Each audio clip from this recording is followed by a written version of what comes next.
Welcome to Parkview. We're glad that you're here. We're talking about God, the God I wish you knew. And today I want to talk about how God guides us. It was about 25 years ago that God guided my wife and I to Chicagoland. We're from the South, places where God actually designed people to live.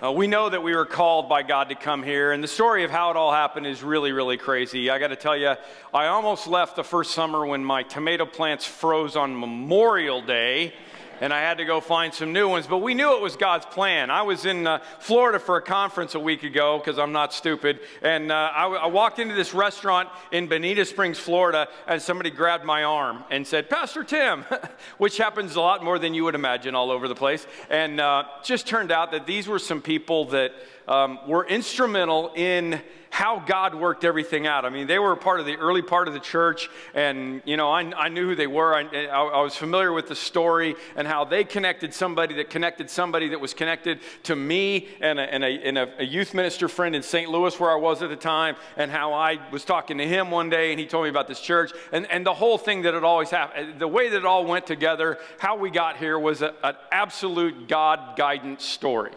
It doesn't mean that I always like it, but it was a God-guided story. As a matter of fact, I was just thinking this week, we planted a church in Cancun.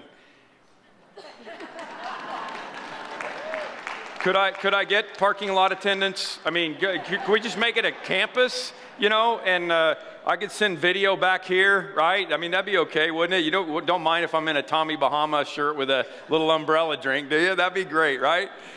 I just really want you to understand that I do believe that God guides us, and I think the guiding thing is really important because we've got to understand who God is. We talked about God being the Father last week. He's our daddy. Today it's God guide us, and the reason this is important is because Jesus said the number one commandment is to love God, and you can't love Him if you don't know Him.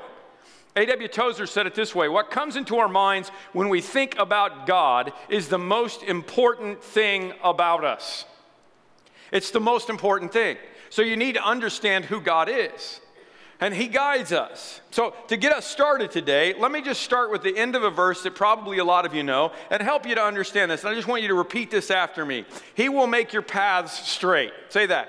He will make your paths straight. There is a promise that God is going to make our paths straight. He promises that He will guide us. And I'll explain the first part of that verse later, but I just want you to understand that God is going to help you. There's a promise that He has made to us to guide us.